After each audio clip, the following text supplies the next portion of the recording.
Astaghfirullah. Bismillahirrahmanirrahim. Assalamualaikum warahmatullahi wabarakatuh. Alhamdulillah wassalatu wassalamu ala Rasulillah wa ala alihi wa sahbihi wa mawalah wa la hawla wa la quwata illa billahi wa ba'du. Alhamdulillah, di pagi menjelang siang ini kita bisa duduk untuk bertalabul ilmi kembali di Ahad pagi ini, dan tak lupa salawat dan juga salam kita hadiahkan kepada Rasul kita Nabi besar Muhammad sallallahu alaihi wa ala alihi wasallam. Tema di pagi hari ini kita akan membahas soal as-sa'adatu al-hakikiyatu, kebahagiaan yang hakikat.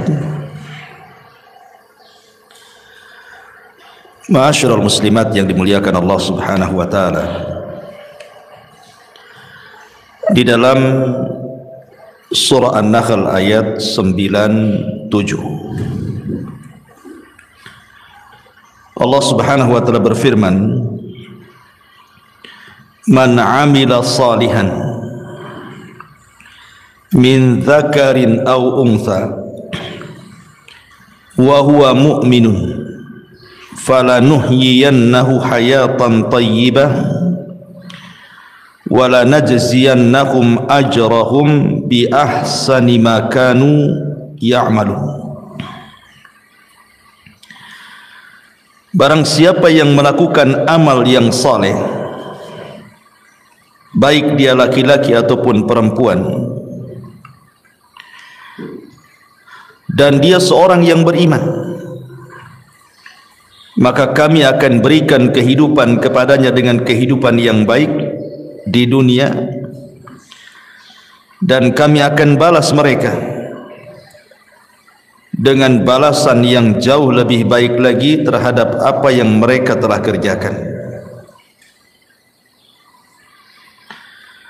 Ayat ini dijadikan dasar oleh para ulama tentang hakikat mencari kebahagiaan bagi seorang manusia. Bahwa Allah Subhanahu wa taala mengatakan, "Man 'amila salihan", barang siapa yang beramal saleh, baik dia laki-laki ataupun perempuan, dan dia beriman, maka kami akan berikan kehidupan yang baik, maksudnya kebahagiaan di dunia dan juga kebahagiaan di akhirat dengan dilipat gandakan balasannya. Ulama mengatakan bahwa kebahagiaan itu ada di tiga perkara. Kebahagiaan itu ada di tiga perkara. Pertama, rahatul bali. Yang kedua, al-qana'atu. Dan yang ketiga, ta'atullahi azza wa jalla. Yang pertama, rahatul bal. Rahatul bal itu artinya menenangkan pikiran. Karena kebahagiaan itu sebenarnya sesuatu yang tidak bisa didefinisikan. Bahagia itu apa? Kalau orang ditanya bahagia itu, kadang-kadang bingung juga mau jawab itu. Bagaimana manusia bisa bahagia? Lahir saja dia nangis, mati pula ditangisi. Mana bahagianya? Lahir nangis, ketika dia mati ditangisi orang. Sehingga kemudian para ulama ketika membahas masalah apa itu as-sa'adah, kebahagiaan itu, definisi mereka itu berbagai macam. Sehingga kemudian banyak yang mendefinisikan itu dengan contoh akhirnya. Salah satunya adalah bahwa bahagia itu kalau rahatul bali, kalau pikiran kita itu senang. Kalau pikiran kita senang itu pasti bahagia. Dari sini kita tahu bahwa rahatul bali itu adalah kenikmatan penduduk sorga. Karena penduduk sorga itu apabila dimasukkan ke dalam sorga, Allah katakan wa naza'na ma fi sudurihim min ghillin ikhwana. Kami cabut pada dada-dada dan hati-hati penduduk sorga itu al-ghil, hasad, dengki, dendam, pokoknya penyakit hati. Baru kemudian dimasukkan ke dalam sorga. Jadi penduduk sorga itu pikirannya tidak aneh-aneh gitu. Dia tidak memikirkan orang, kenapa orang bicara soal dia, atau kenapa dia tidak melakukan seperti orang yang lakukan. Karena biasanya orang kepikiran itu karena dua perkara ini. Jadi kalau ada orang membicarakan keburukan kepada kita, kita katakan kenapa dia ngomong tentang aku seperti ini. Kepikiranlah kan gitu ya. Atau melihat seseorang melakukan sesuatu, kemudian kita berpikir kenapa saya tidak juga melakukan seperti dia. Kepikiran jadinya ya. Jadi penduduk sorga itu tidak ada kepikiran seperti itu, karena sudah dihilangkan hasad dalam hatinya, sudah dihilangkan dengki dendam, sehingga memang tenang hatinya. Makanya kebahagiaan itu caranya adalah rahatul bal, tenangkan hati, gitu maksudnya. Rahatul bal itu menenangkan hati. Kalau ada ucapan-ucapan yang gak enak itu tenangkan saja, jangan dipikirin gitu. Karena bukan hanya sekelas ibu ya, sekelas Aisyah Ummul Mukminin radhiyallahu anha. Aisyah Ummul Mukminin radhiyallahu anha, wanita yang paling cerdas, wanita yang paling dicintai Nabi sallallahu alaihi wasallam saja dibicarakan orang. Jadi suatu hari Aisyah Ummul Mukminin ini kebagian Qur'ah. Qur'ah itu maksudnya undian dari sekian istri si Nabi yang boleh ikut perang bersama Nabi. Karena kan tidak semua istri Nabi itu ikut perang, sehingga demi keadilan di Qur'ah diundi siapa yang berhak ikut dan siapa yang tidak berhak ikut.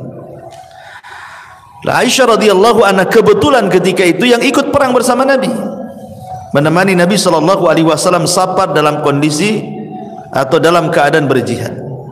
Menang, pulang. Lah ketika pulang itulah Aisyah radhiyallahu anha di malam hari ingin buang hajat.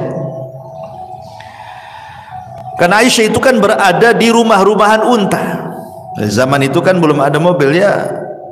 Wanita biasanya diletakkan di rumah-rumahan, yang rumah-rumahan itu diletakkan di punuk unta.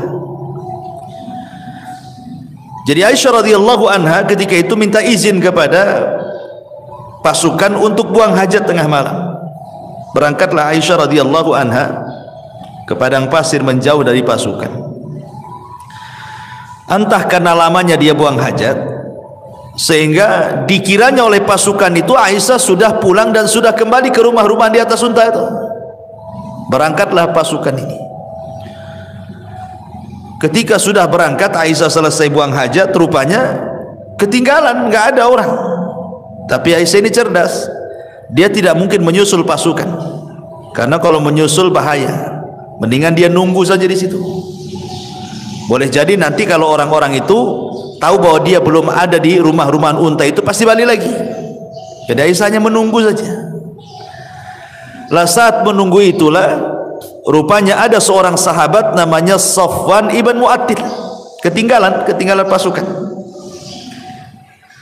Ketika Safwan ibn Mu'attil ini melihat Ummul Mukminin Aisyah radhiyallahu anha, kaget dia.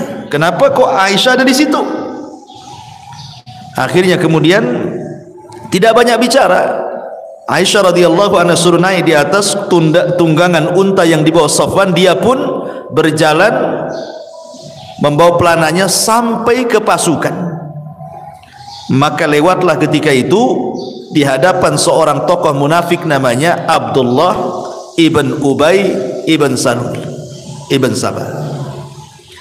Maka ketika itulah kemudian diisukan Aisyah radhiyallahu anha selingkuh dengan Safwan ibn Mu'attil.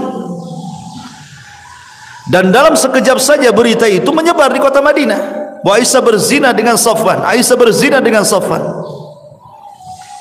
Bayangkan qadarullah ketika itu Aisyah radhiyallahu anha sakit karena memang safar jauh, terlampau lama dalam peperangan sehingga jatuh sakit Aisyah. Ketika sakit, dia tidak tahu berita tentang dia di luar sana. Karena dia di dalam rumah terus kan sakit. Tidak tahu kalau di luar itu dia sedang difitnah bahwa dia selingkuh dengan Safwan ibn Mu'attil. Sementara Nabi SAW terus menunggu wahyu. Kok enggak turun-turun wahyu ini? Maksudnya kalau memang Aisyah itu berzina, kasih tahu. Maksudnya turun wahyu gitu ya. Atau kalau dia tidak berzina, ya tolong kasih tahu juga lah kan gitu. Turun wahyu juga gitu. Tapi selama sebulan itu tidak turun-turun wahyu itu, sesak dada Nabi. Akhirnya kemudian Nabi SAW datang ke tempat Aisyah radhiyallahu anha. Bayangkan 1 bulan Rasul tidak mau menemui Aisyah. Tapi memang harus ditanyakan karena masalahnya tidak ada wahyu. Ketika kemudian sampai di rumah Aisyah, di situ ada Abu Bakar dan juga ada istrinya dan juga ada Aisyah radhiyallahu anha.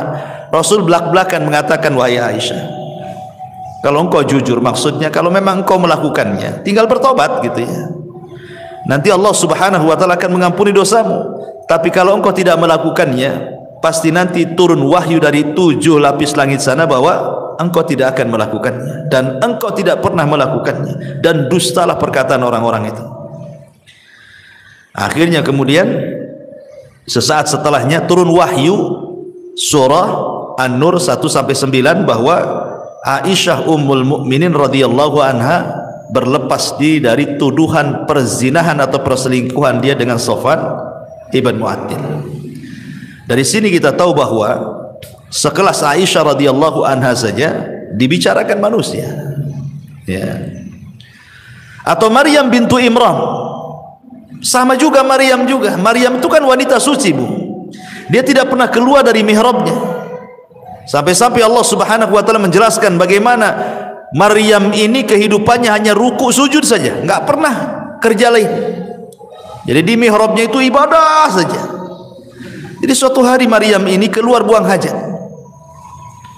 Lah ketika buang hajat itulah rupanya Allah Subhanahu wa taala mengutus Jibril untuk menghabar gembirakan bahwa Maryam akan punya keturunan. Akhirnya kemudian dicegatlah oleh malaikat Jibril dalam bentuk manusia, fatamatsala lahu basharan sawiyya. Maka Jibril datang dalam bentuk pemuda tampan. Kemudian memberitahu kepada Maryam bahwa Allah telah menghabar gembirakan engkau akan memiliki keturunan. Maryam bingung, bagaimana tidak? Aku ini seorang gadis, tidak punya suami. Tidak ada wanita laki-laki yang menyentuhku. Lalu apa nanti kata manusia? Maryam punya anak, enggak ada suami, enggak ada laki-laki yang menyentuhnya. Sempat Maryam itu mengatakan, pergilah kalau engkau memang orang yang bertakwa. Tapi Jibril kemudian meyakinkan bahwa ini adalah kehendak Allah Subhanahu wa taala. Barulah kemudian Maryam pun menerimanya. Ketika betul-betul kandungannya membesar, kemudian mulailah diketahui oleh manusia, maka Maryam pun kemudian keluar dari Baitul Maqdis sampai melahirkan di Baitul Lahim, ya kan? Akhirnya kemudian setelah melahirkan Isa bin Maryam, Allah berikan ketenangan kepada Maryam dengan cara apa? Dengan cara Isa yang masih bayi itu dibuat bisa bicara. Jadi kalau ditanya itu bayi siapa, maka cukup diisyaratkan ke bayi itu, nanti bayi itu yang ngomong. Dan ini salah satu mukjizat Nabi Isa, di buayan ibunya sudah bisa bicara gitu ya. Akhirnya betul ketika Maryam menggendong bayi, ya semua orang mencela itu bayi siapa kan itu. Makanya orang-orang Yahudi sampai hari ini, bukan hanya Yahudi zaman tempo dulu saja, sampai hari ini orang Yahudi itu mereka menganggap Maryam itu wanita pezina dan Isa itu anak zina. Makanya orang-orang Nasrani mengkafirkan orang Yahudi karena melampaunya orang Yahudi mencela Isa dan juga ibundanya Maryam bintu Imran. dikafirkan sama orang Nasrani, Yahudi itu, karena menghina kenabiannya. Ya. Dari sini menunjukkan bahwa kalau sekelas Aisyah radhiyallahu anha, sekelas Maryam saja tidak lepas daripada pembicaraan manusia, apalagi ibu-ibu. Makanya pentingnya rahatul bal di sini, menenangkan hati, karena sehebat apapun manusia itu pasti dibicarakan orang. Maka rahatul bal itu penting. Ya, jangan pedulikan ucapan manusia, tenangkan gitu maksudnya. Rahatul bali. Kemudian yang kedua, wal qanaatu, dan qanaah. Qanaah itu artinya rela dan redha dengan pemberian Allah Subhanahu wa taala. Rela dan redha dengan pemberian Allah Subhanahu wa taala. Karena ini yang menjadikan orang itu lebih tenang hidupnya. Jadi kalau orang itu rela, redha, apapun yang diberikan Allah pasti akan tenang. Makanya ada seorang syekh mengatakan, kalau Anda ingin tenang, lakukan 5 perkara. Kalau Anda ingin tenang, lakukan 5 perkara. Yang pertama, nikmati yang ada. Jangan pernah memikirkan yang tidak ada. Nikmati yang ada, jangan memikirkan yang tidak ada. Ibu umpamanya punya rumah, rumahnya kecil gitu ya. Kalau hujan bocor umpamanya, sempit, itu yang ada. Jangan terpikir kapan saya punya gedung, gitu maksudnya. Nanti stres, Bu. Jadi yang ada saja itu nikmati. Memang kalau memang tidur di atas tikar, nikmatilah, daripada menghayal tidur di atas spring bed, tapi kan hayalan itu. Enggak stres hidupnya kayak gitu tuh. Menghayal yang enggak ada, ya nikmati aja yang ada. Itulah qanaah namanya. Ini sama lah, umpamanya ibu pengen apa? Pengen handphone bagus ya. Dari dulu yang jadul aja, nggak bisa layar sentuh, itu layar pencet kalau yang jadul itu ya. Kepikir pengen kayak tetangga, handphonenya bagus gitu kan, nggak usah, nikmati aja, nggak apa-apa, disentuh-sentuh sajalah di situ, nggak, walaupun nggak keluar kan, nikmati aja kan ya. Karena stres orang memikirkan yang nggak ada tuh. Ini yang pertama. Yang kedua, berpikir positif, jangan pernah berpikir negatif. Artinya pikirkan kelebihan, jangan memikirkan kekurangan. Kelebihan pada diri ibu itu apa coba? Kelebihannya apa? Sebab kalau orang selalu memikir kekurangan, stres. Itu enggak qanaah tuh. Pikirkan kelebihan, jangan pikir kekurangan. Berpikir positif, jangan selalu berpikir negatif. Kemudian yang ketiga, jangan suka membanding-bandingkan. Ibu jangan membandingkan ibu dengan orang lain. Itu tidak qanaah namanya. Ya. Artinya bahwa kalau seandainya Allah Subhanahu wa taala sudah takdirkan memang ibu seperti itu, anggaplah secara ekonomi, memang suami kerjanya ya apalah, supir taksi, ojek online, GoFood atau apalah istilahnya kan.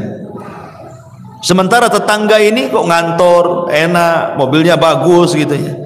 Jangan pernah dibanding-bandingkan, baik ibu dengan istri dia atau suami ibu dengan suami dia. Jangan pernah dibanding-bandingkan. Karena membandingkan sesuatu itu menjadikan orang tidak qanaah.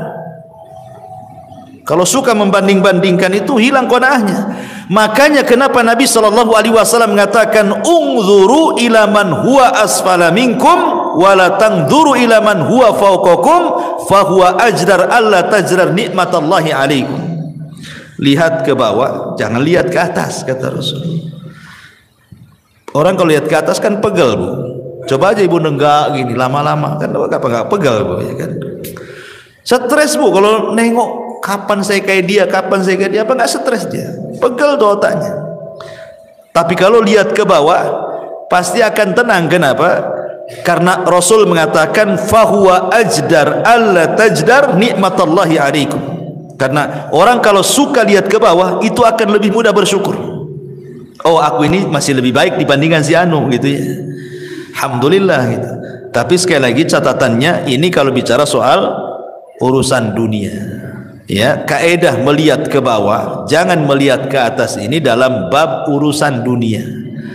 Jangan masuk dalam urusan agama.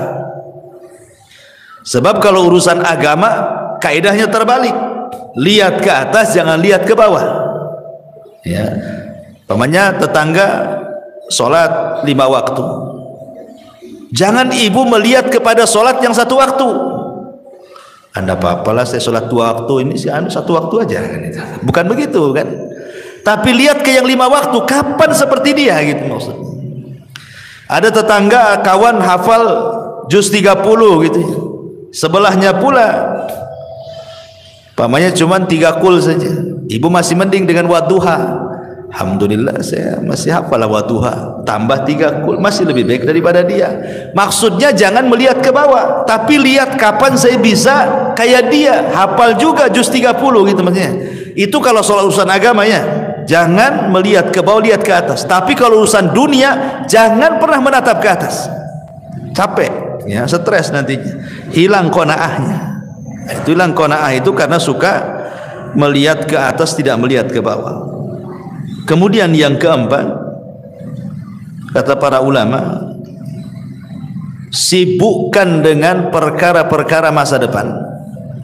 Jangan memikirkan sesuatu yang sudah berlalu. Makanya sering saya katakan, banyak orang itu kadang-kadang belum move on-nya, istilahnya. Mungkin dulunya pernah kaya, kemudian miskin, terpikirlah dulu. Mungkin dulunya mantan manajer, sudah tidak manajer lagi, terpikir pula masih jadi manajer. Mungkin dulunya dia polisi, kemudian purnawirawan, masih terpikir dia seolah-olah dia polisi, padahal sudah pensiun. Orang kalau memikirkan terus masa lalu, tidak pernah menatap masa depan, Bu, nggak akan pernah orang ini bahagia. Karena dia belum bisa menerima keadaan, itu masalahnya kan. Makanya saya kadang-kadang heran. Mungkin dulunya mantan militer gitu ya, TNI, Polri atau apa, udah nggak pensiun lagi, sudah nggak berjabat lagi, dia pensiun. Kadang-kadang turun di masyarakat itu seolah-olah dia masih TNI itu, nunjuk-nunjuk orang, soal dia polisi, padahal udah nggak polisi lagi.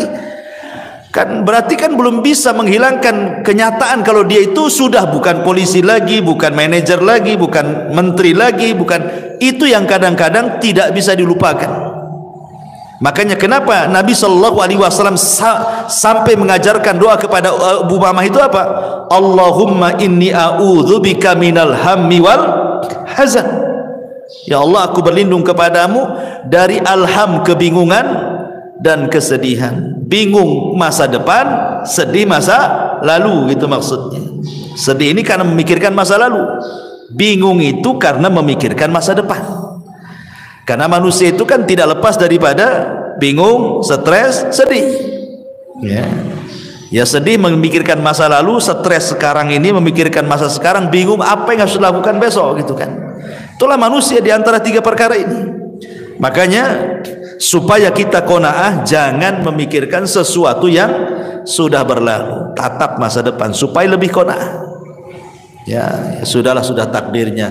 Yang penting saya pernah kaya dulu, kan itu ya. Yang penting saya sudah pernah jadi pejabat, sudah merasakan, saya sudah tahu semua. Kan enak tuh kalau ngomong gitu ya. Kemudian yang terakhir, kata para ulama di sini,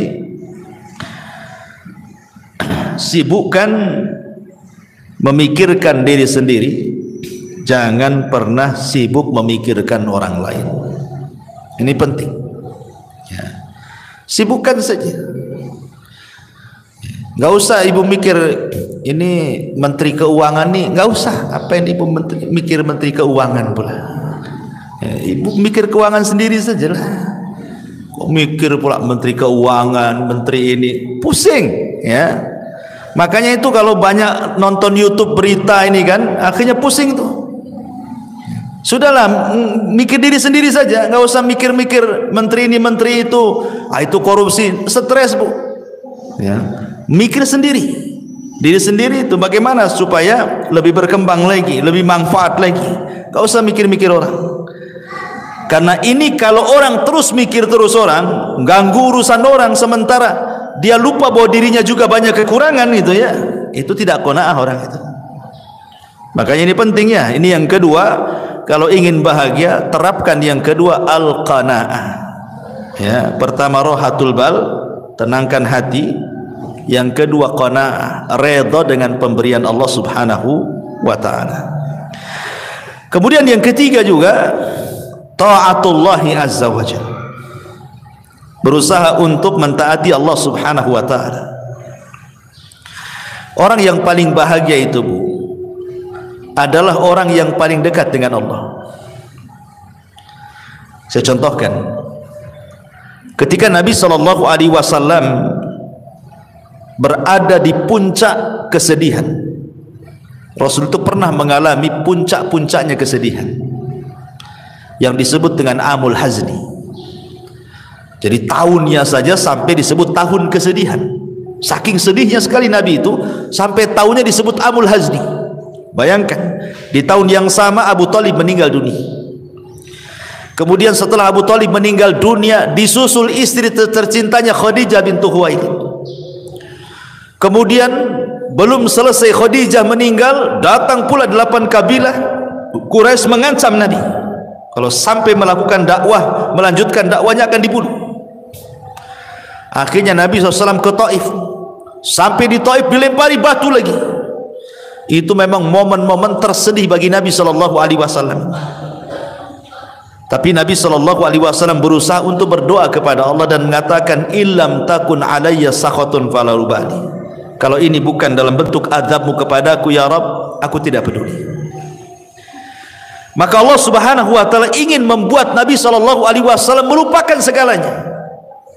Bagaimana kesedihan kepada pamannya Abu Thalib, istri tercintanya Khadijah, ancaman orang-orang Quraisy, sempitnya dakwah, Allah ingin hilangkan dan jadikan kebahagiaan.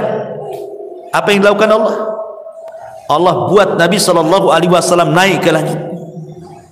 Kemana? Ke Sidratil Muntaha. Untuk apa? Untuk melupakan segalanya. Artinya Nabi ingin didekatkan kepada Allah. Ya kan, semakin tinggi kan semakin dekat, karena Allah kan berada di atas ketinggian. Ketika Nabi SAW dalam kondisi sulit, sesulit apapun, Allah berikan secercah kebahagiaan dengan cara didekatkan dia kepadanya. Maka terjadilah peristiwa dalam sejarah yang disebut dengan Isra dan juga Mi'raj. Untuk apa? Membahagiakan Nabi supaya tidak sedih lagi, didekatkan kepada Allah sampai di Sidratil Muntaha. Kemudian disyariatkan satu ibadah yang dengan ibadah itu membawa kebahagiaan. Salat. Salat itulah ibadah yang membawa kebahagiaan. Kenapa? Karena disyariatkan di langit salat itu, di dekat Allah Subhanahu wa taala. Makanya dalam salat itu ada satu gerakan yang menunjukkan penghambaan diri seorang hamba kepada Allah. Apa itu? Sujud.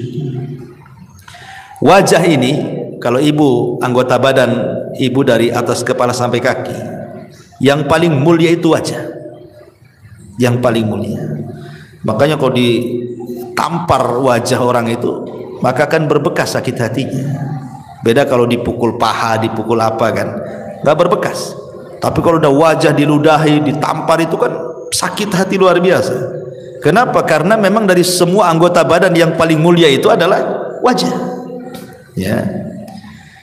Sementara tanah itu ada sesuatu yang sangat hina kan gitu, karena diinjak manusia. Tanah yang, bumi yang kita injak itu kan rendah karena diinjak kaki. Ketika ibu kemudian meletakkan sesuatu yang sangat mulia, diletakkan di sesuatu yang sangat rendah, itu menunjukkan apa? Penghambaan namanya. Ya kan? Wajah ini mulia, tanah ini hina karena diinjakkan. Jadi ibu meletakkan sesuatu yang mulia kepada sesuatu yang hina hanya untuk menghambakan diri kepada Allah. Makanya disitulah Allah Subhanahu wa ta'ala akan hubungkan tali dia dengan hambanya saat sujud itulah. Makanya solat disebut solat karena silatun bainal abdi wa rabbihi. Dia adalah penyambung tali antara hamba dengan Allah. Makanya kalau orang solat, maknanya dia sedang mendekatkan diri kepada dalam sujudnya. Ketika itulah kebahagiaan Allah turunkan. Dalam kondisi apapun Rasul itu kalau ada masalah yang tidak bisa keluar dari sebuah masalah, pasti Rasul akan sholat. Rasul itu kalau ada masalah pasti sholat. Sebagaimana Aisyah radhiyallahu anha mengatakan, kana an-nabiy sallallahu alaihi wasallam idza hajabahul amr fazia ila shalah. Rasul itu kalau datang perkara yang sangat menyulitkan bagi kehidupannya, bersegera dia sholat.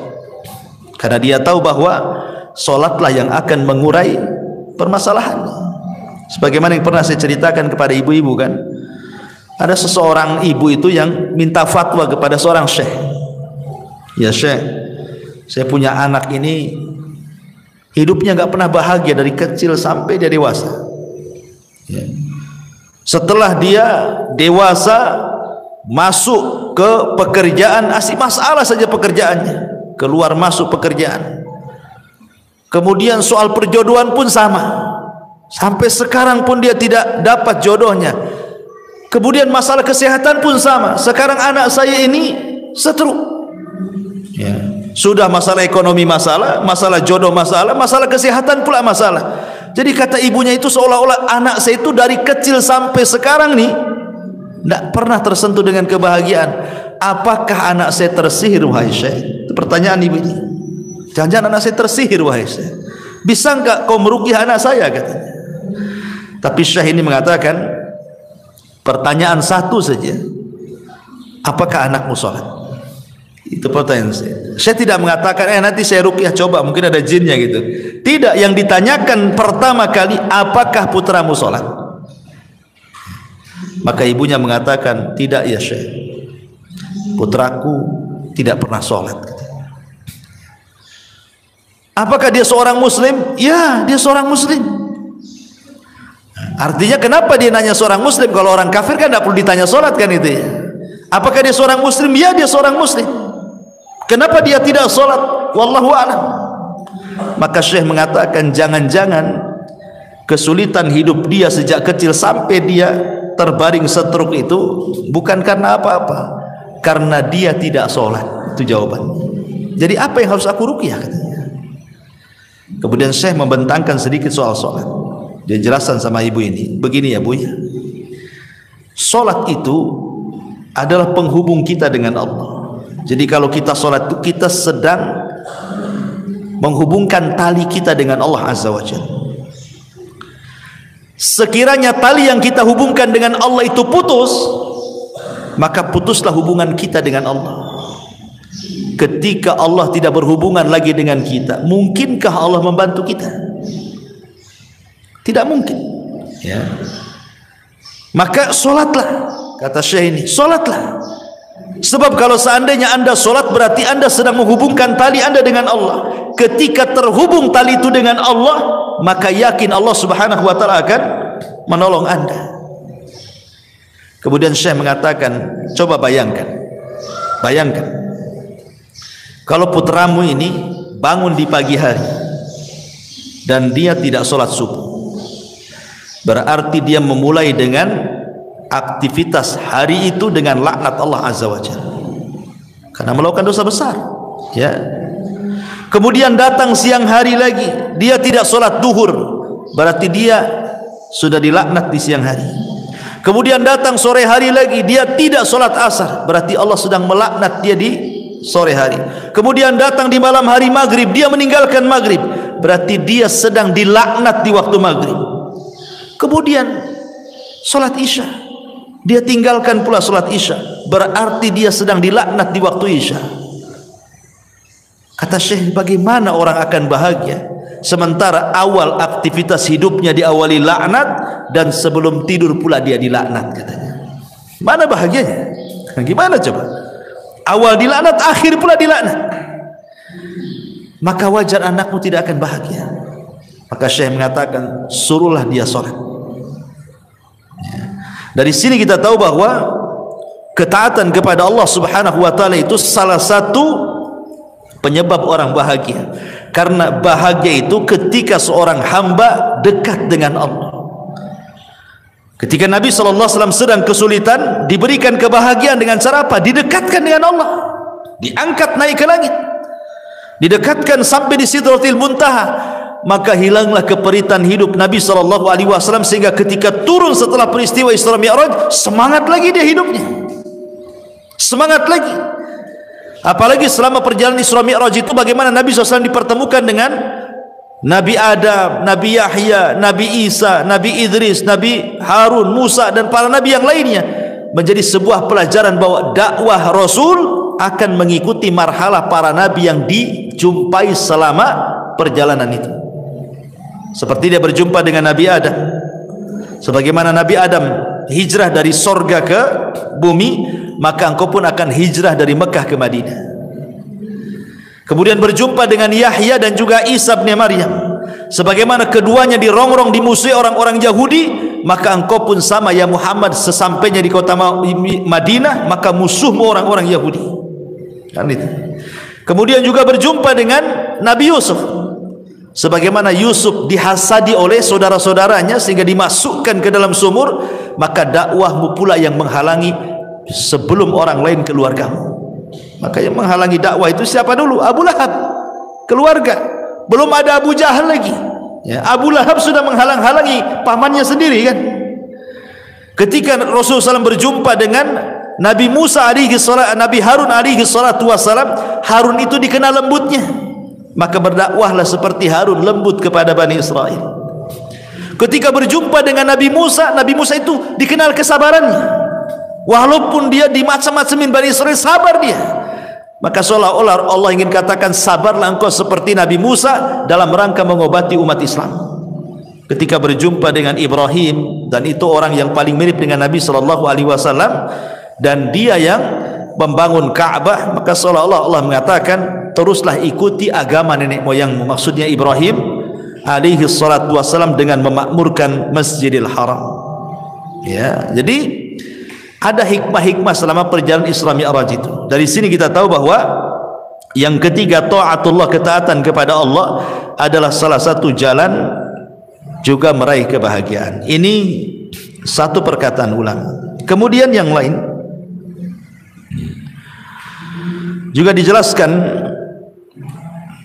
oleh Imam Ibnul Qayyim rahimahullah ta'ala. Imam Ibnul Qayyim rahimahullah ta'ala mengatakan, anna lis-sa'adatil abdi thalathatu umurin. Sesungguhnya dalam kebahagiaan seorang hamba itu terdapat tiga perkara. Idza an'ama alaihi syakara, wa idza betuliya alaihi sabara, wa idza adnaba istaghfara. Yang pertama, apabila diberikan nikmat oleh Allah Azza wa Jal, lantas dia pun bersyukur. Apabila diuji oleh Allah Subhanahu wa ta'ala, lantas dia bersabar. Dan apabila dia melakukan dosa, dia pun berusaha untuk melakukan istighfar. Melakukan istighfar, meminta ampun kepada Allah Subhanahu wa ta'ala. Ma'asyiral muslimat yang dimuliakan Allah Subhanahu wa taala. Di sini Imam Ibnul Qayyim rahimahullahu taala memberikan konsep tiga kebahagiaan. Kalau tadi kan konsep tiga kebahagiaan, pertama berusaha menenangkan pikiran, jangan memikirkan banyak hal, hilangkan hasad, hilangkan dengki macam-macam ya. Kemudian qanaah, kemudian lebih taat lagi kepada Allah. Maka konsep Imam Ibnul Qayyim berbeda lagi. Kalau ingin bahagia, yang pertama apabila mendapatkan nikmat bersyukur. Apabila mendapatkan nikmat bersyukur. Ini kaitan dengan qanaah juga kan? Ya, qanaah itu artinya apa? Syukuri yang ada, jangan memikirkan yang tidak ada. Nikmati yang ada, jangan menikmati yang tidak ada. Yang ada saja, wa in ta'uddu nikmatallah la tuhsuha, kan itu. Kalau Anda hendak menghitung nikmat Allah, tidak mungkin terhitung nikmat Allah itu. Banyak kok nikmat Allah itu. Kemudian yang kedua konsepnya ini yang penting juga. Apabila ditimpa musibah, dia bersabar. Ini yang paling penting dalam konsep kebahagiaan. Karena biasanya ketika musibah itu terlalu berat, yang datang hanyalah keperitan dan kesedihan. Sering saya katakan, Bu, dalam beberapa kajian di sini kan, bahwa pada setiap perkara yang ada kebahagiaan, pasti di situ ada kesedihan. Perkara-perkara yang ada kebahagiaan di sebuah perkara, pasti terselip kesedihan di situ. Itu sudah matematika tuh, 1 tambah 1 2 tuh. Contoh, ibu bahagia dengan suami, yang punya suami, tetapi di balik kebahagiaan ibu suka senang dengan suami itu, pasti suatu ketika ada kesedihan. Tatkala ibu bermasalah dengan suami, ya, atau uang bulanan kurang, sedih, padahal ada duit dia, kok nggak dikasih saya, katanya. Artinya di sela-sela kebahagiaan itu pasti ada kesedihan tuh. Nengok anak-anak nih, nampak seneng lah anak-anak, apalagi yang masih lucu-lucu ya, usia 4-5 tahun gitu kan, masih lucu-lucunya tuh. Seneng kita nengok anak-anak tuh. Tapi ketika anak itu sakit parah gitu kan, sedihlah kita di situ. Jadi mana-mana tempat ada kebahagiaan, pasti terselip kesedihan di situ. Pasti, ya. Atau ketika ibu melihat harta, ibu punya mobil, punya rumah, punya uang gitu kan senang itu, karena itu juga salah satu penyumbang kebahagiaan kan gitu.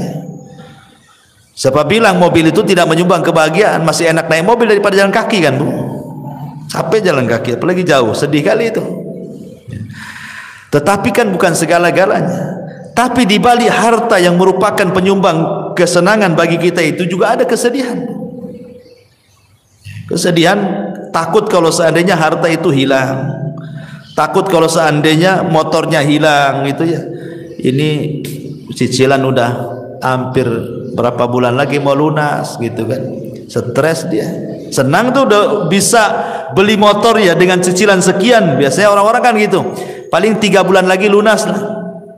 Tapi masalahnya untuk melunasi itu tak ada duit, sedih dia. Satu sisi senang dia punya kendaraan, sisi lain sedih pula dia tidak bisa melunasi. Pokoknya apapun yang terselip kebahagiaan, pasti di situ ada kesedihan. Apapun itu sudah memang ketentuan, ada bahagia, ada sedih, ada musibah, ada nikmat. Tetapi kata para ulama mengatakan, walaupun demikian, ya, seseorang itu harus memahami bahwa setiap kebahagiaan ada kesedihan, nanti Allah akan balik lagi. Setiap kesedihan itu pasti ada kebahagiaan. Kenapa demikian? Karena Allah Subhanahu wa taala mengatakan di 2 ayat pertama, wa tilkal ayyam nudawiluha bainan nas. Yang namanya hari itu diputar, Bu. Tidak mungkin Allah menciptakan dalam satu kondisi, tidak mungkin juga Allah menciptakan dalam kondisi yang lain. Begitu terus, tidak mungkin, mustahil. Nggak mungkin orang itu dibuat tertawa terus, apa nggak dianggap gila tuh kalau ketawa terus kan? Nggak mungkin juga orang dibuat menangis terus. Kadang orang itu dibuat Allah ketawa, kadang Allah buat dia menangis. Kadang Allah buat dia bahagia, kadang buat Allah susah. Begitulah kehidupan manusia. Tetapi walaupun demikian, karena Allah itu Rahim, Allah mengatakan inna ma'al usri yusran, inna ma'al usri yusra. Terkadang satu kesulitan itu Allah bukakan banyak kemudahan, ya. Karena Allah mengatakan al usri dengan alif lam, sementara yusran itu dengan nakirah. Maknanya bahwa al usri yang pertama adalah usri yang kedua, tapi yusran yang pertama bukan yusran yang kedua. Kan 2 kali diulang dalam Quran itu kan, inna ma'al usri yusran, inna ma'al usri yusran. Dan ayatnya 2 kali diulang tuh. Artinya al usri yang pertama, usri yang kedua, tapi yusran yang pertama bukan yusran yang kedua. Gitu maknanya. Ketika al-usri yang pertama adalah usri yang kedua, yusron yang pertama bukan yusron yang kedua, maknanya satu kesulitan bisa mendatangkan banyak-banyak kemudahan, gitu maksudnya. Bukan satu kesulitan datang satu kemudahan, tidak. Satu kesulitan bisa saja 2, 3, 4, 5, 10 kemudahan. Karena rahimnya Allah Azza wa Jalla. Dari sini ada kaedah, Bu. Belum tentu ketika Allah menutup satu pintu, kemudian pintu-pintu yang lain Allah tutup. Bahkan terbalik. Terkadang satu pintu Allah tutup, pintu banyak Allah buka. Makanya ada sebuah kaedah yang disebutkan para ulama, man taraka syai'an lillahi awadallahu khairan minhu. Barang siapa yang meninggalkan sesuatu karena Allah, boleh jadi Allah akan berikan sesuatu yang jauh lebih baik dibandingkan yang ia tinggalkan.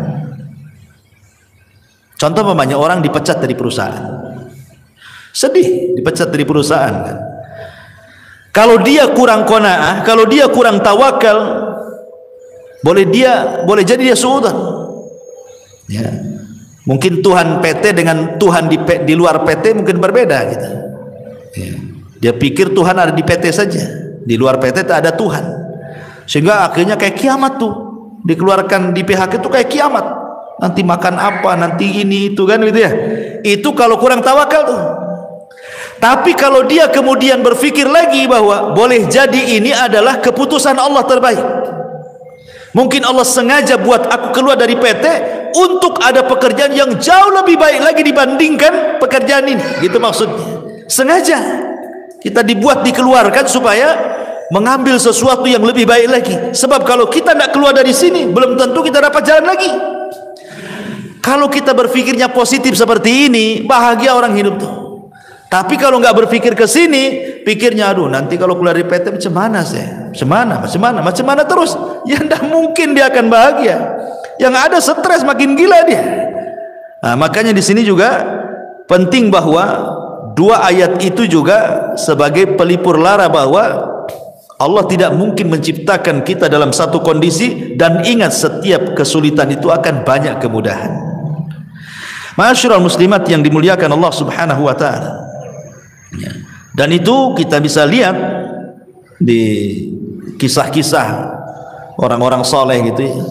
Seperti tadi kisahnya atau kisah Nabi Ayub alaihi salatu wassalam yang mudah lah yang sering saya ceritakan kan. Bagaimana Nabi Ayub itu diberikan oleh Allah Azza wa Jalla ujian yang tidak pernah orang diuji sehebat Ayub. Tidak ada ceritanya, baik sebelum atau sesudahnya. Manusia yang diuji seberat Nabi Ayub.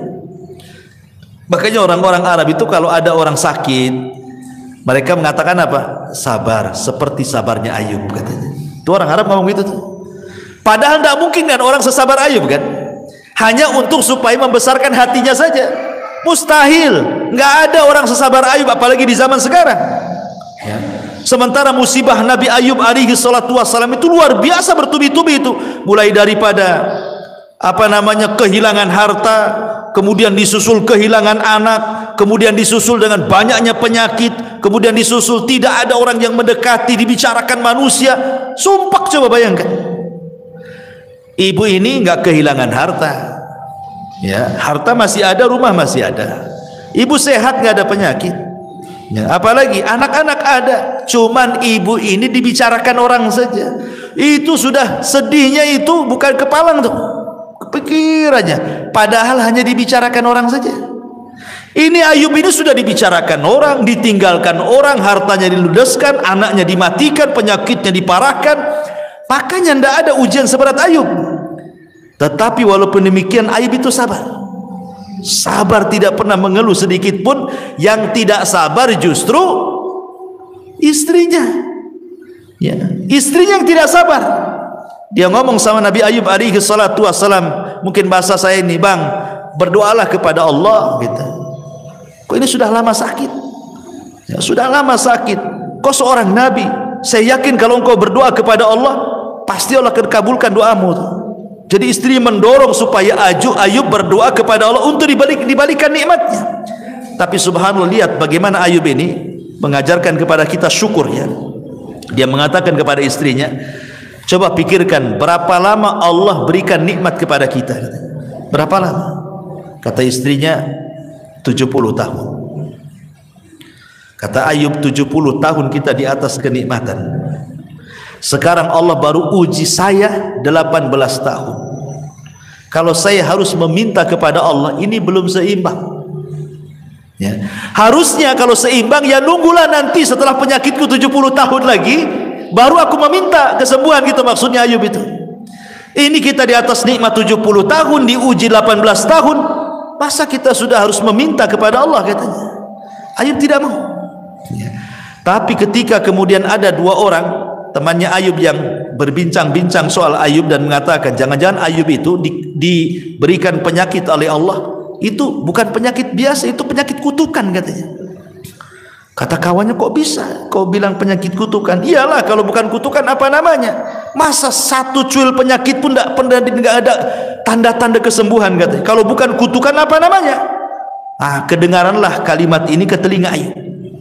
Makanya Ayub mengatakan, Rabbi inni massaniya dhur wa anta arhamur rahimin. Ya Rabb, aku tahu engkau yang memberikan madarat ini kepadaku, tapi aku tahu juga bahwa engkau adalah zat yang maha pemberi kasih sayang dari hamba-hambamu penyayang. Maknanya seolah-olah Ayub mengatakan, ya Rabb, aku tahu bahwa engkau yang memberikan madarat ini kepadaku, tapi aku yakin tidaklah engkau memberikan madarat kepadaku kecuali karena sayangmu kepadaku. Itu maksudnya. Lihat bagaimana ada berdoa Ayub saja tidak dirinci penyakitnya. Menunjukkan apa? Menunjukkan Ayub itu tidak tasahud. Tasahud itu artinya menolak takdir, kayak kita kan ngomel-ngomel sama Allah. Enggak. Ayub kan tidak merinci kan musibahnya, dia hanya mengatakan, aku tahu ya Rabb, engkau yang menimpakan penderitaan ini. Lain kalau kita ngomong, ya Allah, anak saya sudah mati, ya, dirinci kalau kita doa itu kan. Ini rumah juga bocor-bocor kan itu, ya. Ini usaha juga lagi sulit. Itu kalau doa kita yang dirinci itu, susahnya kita ini dirinci, ya kan. Ya, kalau bisa itu 10 rincian disebut semua tuh, ya. Nabi Ayub tidak dirinci. Dia hanya mengatakan, ya Rabb, aku tahu kau yang menimpakan derita ini. Titik sampai di sini. Karena Allah sudah tahu gitu, tidak perlu dirinci, Allah sudah tahu kan itu. Dan itu ada berdoa namanya. Ya, Allah sudah tahu, sudah paham gitu. Makanya sejak itulah Allah Subhanahu wa taala kabulkan permintaan Ayub dan Allah kembalikan nikmatnya. Dan ini dari sini ada kaidah bahwa barang siapa yang meninggalkan sesuatu karena Allah, pasti Allah akan ganti sesuatu itu yang jauh lebih baik lagi, ya. Karena orang di depan musibah itu kan terbagi menjadi 3, Bu, ya. Yang pertama tasahud, tidak redho, tidak rela, kemudian mulutnya ini ngomong macam-macam, ya. Ini seburuk-buruknya orang ini nggak akan bahagia selamanya. Yang kedua, dia berusaha untuk rela, redho, ikhlas gitu, ya. Tapi terkadang kalau disentuh hatinya keluar juga dia. Jadi pura-pura sabar saja, tapi kalau diajak bicara keluar semua keluhannya, ya. Tapi masih mendingan lah dibandingkan orang yang pertama. Kemudian yang ketiga, orang yang betul-betul ikhlas, betul-betul redho, lisannya pun dia tidak pernah mengeluh, ya. Bahkan dia sanggup mengucapkan alhamdulillah. Itulah sebahagia-bahagia manusia ketika dia bisa sabar, bisa rela, bahkan bisa mengucapkan alhamdulillah di depan musibah yang dialaminya. Kemudian ini diantara perkataan Ibnul Qayyim. Kemudian yang ketiga, wa idza adzanaba istaghfara, dan apabila berdosa dia segera melakukan istighfar. Ma'asyiral muslimat yang dimuliakan Allah Subhanahu wa taala, inilah diantara konsep Imam Ibnul Qayyim ketika bicara soal kebahagiaan. Kemudian yang ketiga, konsepnya Sufyan Ats-Tsauri. Sufyan Ats-Tsauri rahimahullahu taala, dia mengatakan bahwa ma baqili min na'imid dunya illa thalathin. Kata Sufyan Ats-Tsauri, aku tidak pernah merasakan nikmatnya dunia, maksudnya kebahagiaan dunia ini, kecuali karena 3 perkara.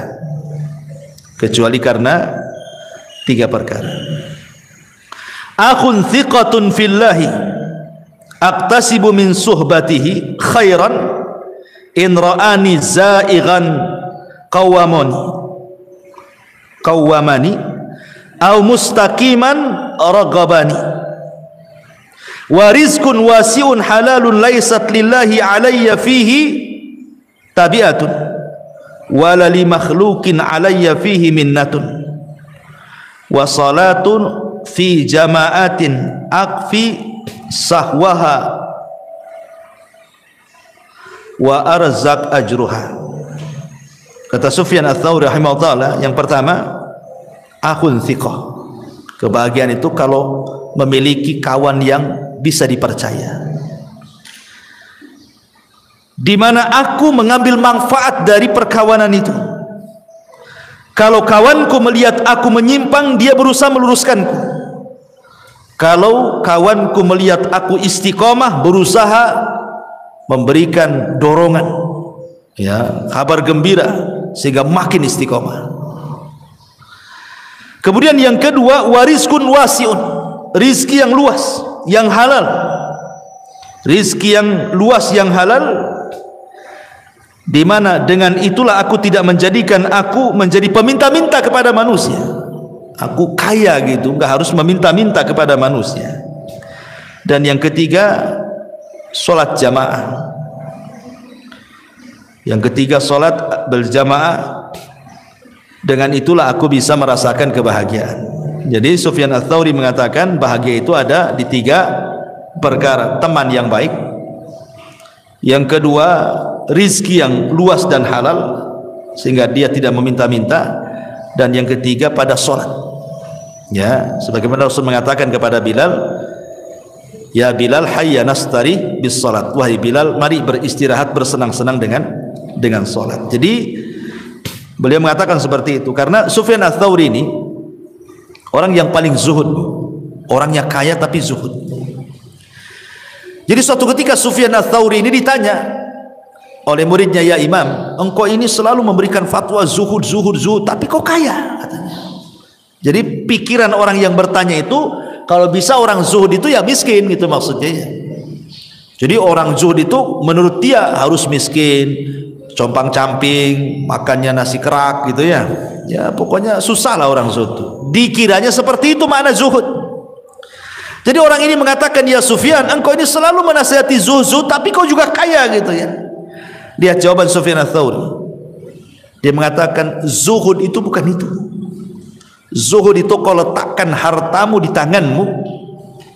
Maksudnya jangan kau letakkan hartamu di hatimu. Sebagaimana diriku, aku meletakkan hartaku di tanganku dan aku tidak meletakkan hartaku di hatiku. Dan kenapa aku harus kaya? Likaila atamandalu alal muluk, supaya aku tidak menjilat penguasa, supaya aku bisa mengatakan yang hak-hak, yang batil-batil katanya. Karena aku tidak ada, pemerintah tidak ada budi baik dengan aku. Aku sudah kaya, ya kan? Sehingga aku tidak menjilat mereka, sehingga aku bisa menegur mereka, kata Sufyan Ats-Tsauri. Dari sini menunjukkan bahwa itulah bentuk kebahagiaan, salah satunya adalah rizki yang luas dan halal.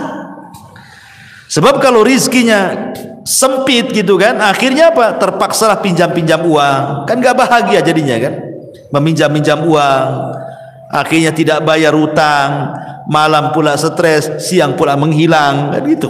Orang yang punya utang itu cari-cari orang nggak kemana, nggak jelas gitu ya. Jadi salah satu kebahagiaan adalah rizki yang luas tapi juga halal. Karena rizki haram itu tidak akan bahagia, pasti ada masalah. Ya. Termasuk juga di sini kata beliau, punya kawan yang baik. Kalau salah ya diluruskan, kalau memang benar ya didorong supaya makin benar, kan bahagia punya kawan seperti itu. Ibu punya suami umpamanya kan, suaminya mendorong ibu, kalau salah diluruskan, kalau benar ya terus didorong-dorong, kan senang gitu ya. Nah, kata Sufyan Ats-Tsauri, carilah kesenangan di 3 tempat ini. Akhun thiqah, saudara yang bisa kita percaya, kemudian rizki yang luas, kemudian dalam solat jamaah, dan yang terakhir tentu saya ingin bacakan satu hadis. Hadis ini disahihkan oleh Syekh Nasiruddin Al-Albani rahimahullahu taala dari Zaid ibn Thabit radhiyallahu anhu. Rasul mengatakan, "Man kanatid dunya hammahu, farraqallahu alaihi amrahu, wa ja'ala faqrahu baina 'ainaihi, wa lam ya'tihi minad dunya illa ma kutiba lahu. Wa man kanat al-akhiratu niyyatahu, jama'allahu lahu amrahu, wa ja'ala ghinahu fi qalbihi, wa atathu ad-dunya wa hiya raghibah." Barang siapa yang dunia menjadi tujuan hidupnya, maka Allah subhanahu wa ta'ala akan cerai beraikan perkaranya, dan Allah akan jadikan kefakiran di kedua matanya, dan tidaklah dunia yang datang kepadanya kecuali apa yang sudah dicatat takdir saja. Tetapi barang siapa yang akhirat adalah niat hidupnya, maka Allah subhanahu wa ta'ala akan kumpulkan perkaranya, dan Allah akan jadikan kekayaan dalam hatinya, dan Allah akan datangkan dunia kepadanya sementara dia menolaknya. Ma'asyiral muslimat yang dimuliakan Allah azza wa jalla, hadis ini adalah hadis yang sangat mulia sekali, satu dasar mencapai kebahagiaan dunia dan akhirat. Pertama, penggalan yang pertama, Rasul mengatakan barang siapa yang dunia itu menjadi tujuan hidupnya, maka Allah pasti akan mencerai beraikan urusannya, dan Allah akan jadikan kefakiran di kedua matanya. Kemarin kita sudah jelaskan, Bu, ada orang kaya diazab dengan kekayaannya, bahkan seolah-olah lebih miskin dibandingkan orang-orang yang sudah jelas miskin. Ada orang miskin, Bu, mungkin dia tukang bangunan, ya, kadang helper, ya, mungkin yang paling rendah dalam tukang bangun itu helper itu, ya. Kadang ada borongan, kadang tidak, gitu. Kadang ada proyek, kadang tidak. Tapi dia bisa hidup dengan keluarganya. Dia bangun tidur, kemudian jam 8 dia sudah kerja, jam 5 pulang, kemudian dia bisa senang dengan anak istrinya, coba. Nanti besok gitu lagi. Ya. Tapi ada orang-orang kaya, Bu, itu seolah-olah 24 jam hidupnya itu dengan duit saja, nggak ada untuk keluarga tuh. Ada orang kayak gitu kan? Karena orang kaya itu umpamanya, wah ini ada meeting ke Medan nih, seminggu di Medan. Sementara tukang bangunan ini di rumah terus, dia sama keluarganya. Dari pagi bisa dia tengok istrinya, ini nanti sebulan kemana, sebulan kemana, kapan sama keluarganya dia. Itu kan orang ini diazab dengan kekayaan namanya tuh. Kok kekayaannya yang mengadab? Harusnya orang yang kaya itu lebih banyak hidup dengan keluarga dibandingkan orang miskin. Ini tidak gitu. Kenapa orang yang miskin itu lebih senang hidup dengan anak istrinya, lebih banyak waktunya? Orang kaya ini pula sedikit waktunya. Berarti dia diazab dengan kekayaannya. Orang miskin aja nggak kayak gitu cari uangnya kok. Kalau sudah cukup untuk makan selesai. Ini tidak cukup-cukup. Maknanya dia itu miskin, tidak kaya sebenarnya, karena tidak cukup. Ya. Makanya di sini Rasulullah mengatakan, "Man kanatid dunya hamma," siapa yang dunia tujuannya itu, farraqallahu alaihi amrah, pasti Allah cerai beraikan urusannya. Kalau dia tidur, Bu, apa maksudnya Allah cerai beraikan itu? Hatinya dicabang-cabangkan. Ya, maksudnya farraqallahu alaihi amrah itu hatinya dicabang-cabangkan, tidak bisa tidur, Bu. Nanti satu sisi otaknya mikir ini, sisi lain mikir ini, sisi lain, pokoknya tidur itu menghayal aja dia. Gimana mau tenang coba? Tidur aja tidak bisa, karena mikir ini, mikir ini, mikir itu, banyak mikir. Akhirnya ketika dia banyak mikir, itulah wa ja'ala faqrahu baina ainaihi, maka hidupnya tidak akan tenang, sehingga Allah jadikan kefakiran di kedua matanya. Mana dapat kesenangan orang kayak gini kan? Hidupnya nih mikir banyak gitu ya. Tetapi sebaliknya, walam ya'tihi minad dunya illa ma kutiba lahu, padahal dunia sendiri kalau dicari tidak lebih daripada yang ditakdirkan saja. Maka berjalanlah bersama takdir, itu selesai. Jalan bersama takdir. Ya. Karena sehebat apapun Anda mencari dunia, kalau ditakdirkan dapat segitu ya segitu, tidak mungkin nambah. Ngapain kemudian ngoyo dari pagi ke pagi lagi kan? Padahal dunia itu sebatas ditakdirkan saja. Wa man kanatil akhiratu niyatahu, barang siapa yang akhirat niatnya, jama'allahu amrahu wa ja'ala ghinahu fi qalbihi wa atathu dunya wa hiya raghimah. Tapi kalau niat hidupnya hanya untuk akhirat, maka Allah akan kumpulkan urusannya. Maksudnya hatinya tidak akan bercerai-berai, itu tidak banyak dipikirkan, ya. Dan Allah jadikan hatinya, kekayaan dalam hatinya, dan dunia akan didatangkan sementara dia menolaknya. Ini di antara kebahagiaan yang dimaksud adalah kebahagiaan hati, ya. Karena di sini Allah Rasul mengatakan wa ja'ala ghinahu fi qalbihi. Jadi kalau ditanya bahagia itu ada di mana? Ya bahagia itu ya ada di hati, ya. Kalau hatinya lapang, rumah yang sempit jadi lapang, gitu maksudnya. Kalau hatinya sempit, rumah yang lapang jadi sempit. Coba lihat Bu, ibu kan punya suami, yang punya suami kan, kalau ada masalah dengan ibu kan dia nggak kerasan di rumah Bu, pasti lari sana lari sini, nanti datang muring-muring pergi lagi kan gitu. Padahal rumahnya luas Bu, dia masih mendingan ngekos daripada di rumah sama ibu kan, karena lagi sempit hatinya tuh, ya. Coba kalau lagi senang Bu, nggak mau keluar rumah dia, ya. Tapi kalau lagi sumpek, nggak mau balik dia, ya. Itulah menunjukkan bahwa kebahagiaan itu ada di hati. Hati makin lapang berarti semua lapang. Ibu yang kurang cantik saja kalau suami lapang itu dianggap cantik tuh. Ibu yang cantik jelita kalau suami lagi stres kayak setan Bu, nengok ibu tuh.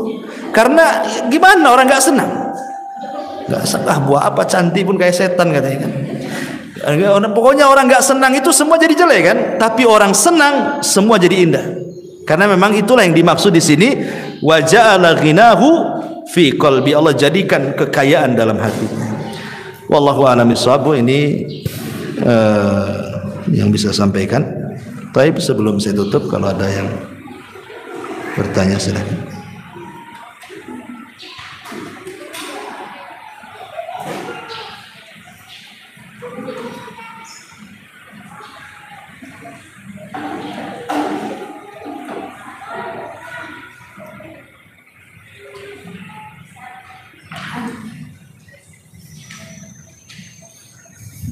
Ya.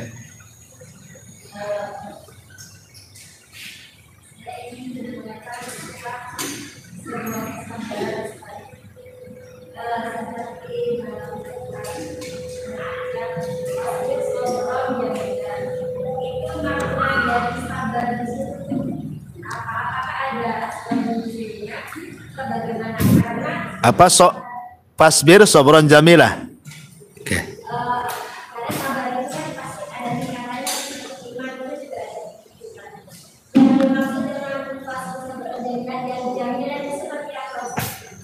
Iya.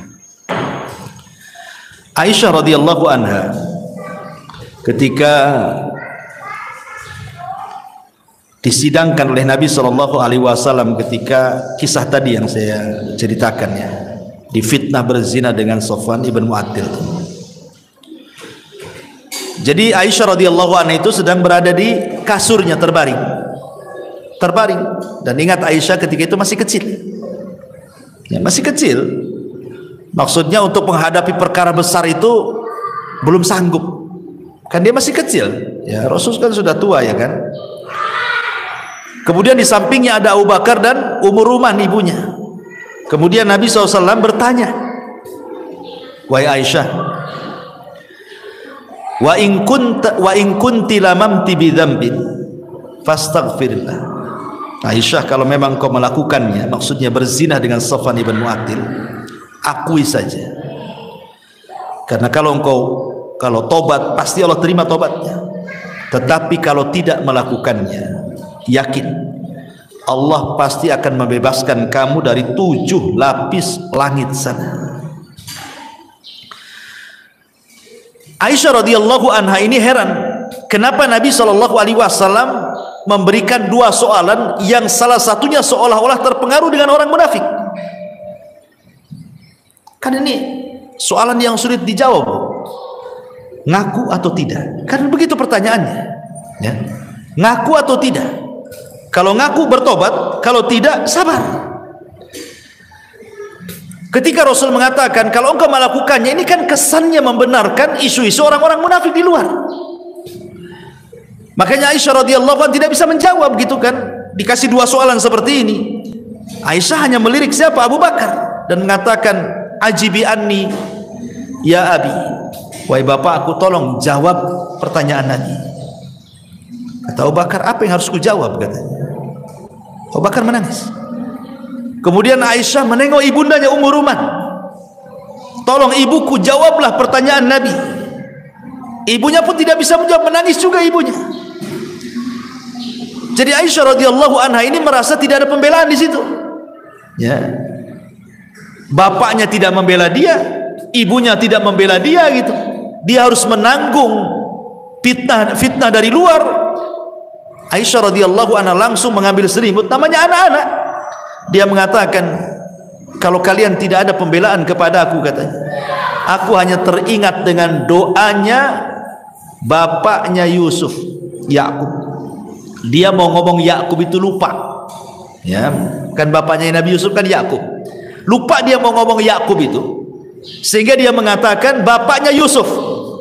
Karena masih muda Aisyah sehingga lupa gitu mau bilang Yakub itu. Kecuali aku teringat dengan perkataan ayahnya Yusuf, maksudnya Yakub. Fa sabrun jamil wallahu, dan sabar itu indah, dan Allah akan menyingkap setiap orang-orang yang telah memfitnahku. Di sini ada kalimat apa? Fa sabrun jamil. Kata Aisyah radhiyallahu anha, aku hanya teringat ucapan ayahnya Yusuf mengatakan fa sabrun jamil wallahu musta'anu ala ma tasifun. Sungguh sabar itu indah. Maknanya apa? Apalagi yang harus dilakukan coba? Kecuali sabarlah. Ya. Apa yang bisa dilakukan kalau sudah seperti ini? Ya sabar kan gitu ya.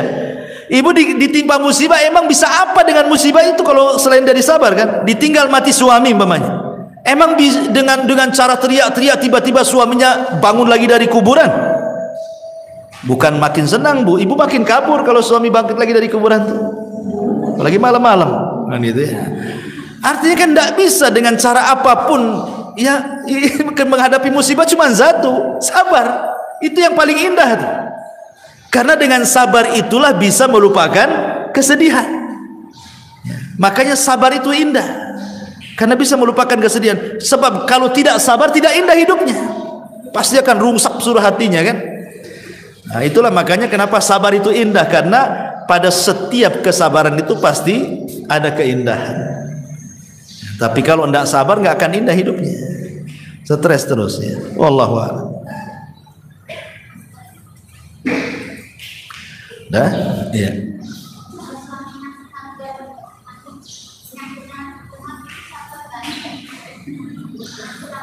Suaminya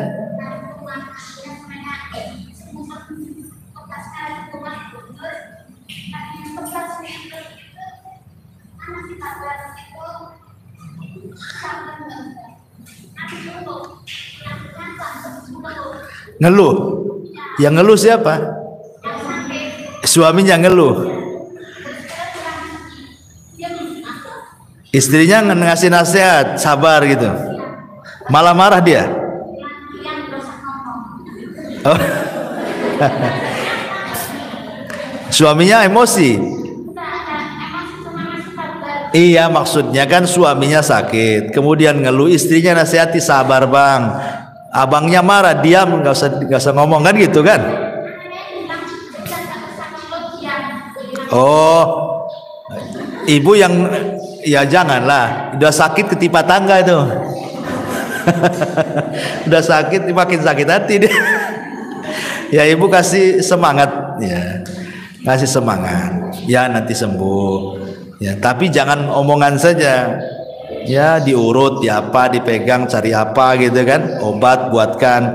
Kalau ngomong saja makin cepat mati itu biasanya.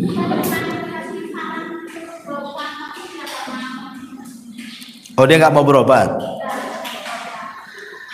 dia suruh berobat. Ya, berobat itu kan wasilah kesembuhan.